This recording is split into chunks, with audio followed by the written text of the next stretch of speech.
जलसों की आड़ में किसी चीज को कंपेयर नहीं किया जा सकता।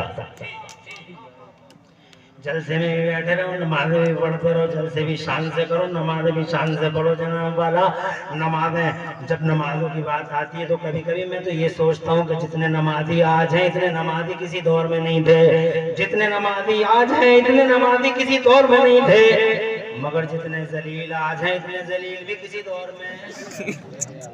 अल्लाह अकबर, गौर करें।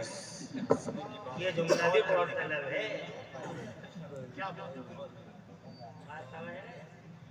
जितने नमाजी आज हैं इतने नमाजी किसी दौर में, मगर जितने जलील आज हैं इतने जलील भी किसी दौर में। वजह क्या है? नमाज नहीं पढ़ रहे, जा रहे हैं पढ़ने, मस्जिद में फुल चल रही है। ऐसा नहीं है कि नमाज नहीं पढ़ रहे, कोई पैसा ले जा रहे हैं, कोई प्लाट की दुआ मांग रहा है, वाला कोई एक दूसरे पे गाली खाने की दुआएं मांग रहे हैं। वहाँ मस्जिदों में हालत बहुत ही ज्यादा खराब है जनाब। मस्जिदों की हालत, मस्जिदों में नमाजियों की हालत अच्छी नहीं है। बादाम में छिलके के निकल रहा है। अब सोच लो, यहाँ तो बड़े बड़े हकीम भी बैठे हैं। एक हकीम साहब के पास एक साहब है, मुझे ये बीमारी है, का तुम्हारा इलाज ये कि बादाम खाओ। उसने जनाब वाला बादाम सुबह को मैं छिलके के निकलना शुरू कर दिया, 3 बीमारी हो गई।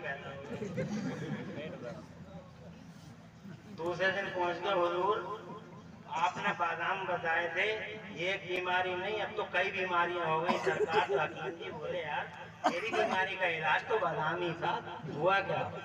खाते कैसे हो? कहा हुजूर बस बादाम लिया और पानी से ऐसे ही निकल लिया। कहा 3 नहीं 10 बीमारी हो जाएंगी। बादाम का जो तरीका है उस तरीके से खाओ, निकालो मगज को बाहर निकालो और मगज खाओ और छिलका बाहर करो। ऐसे ही नमाज पढ़ो, नमाज की शान के साथ। जोर से पढ़ो, जोर से। सुभान अल्लाह, सुभान अल्लाह। क्या बात है मेरे बेटे, रात का आखिरी पहर है और जलसे सिलसिले की आखिरी कड़ी के तौर पर मैं आपके सामने, यही क्या कम है कि ये तशरीफ ले जी जहमत की। अल्लाह ताला हुजूर के सत्ते कारी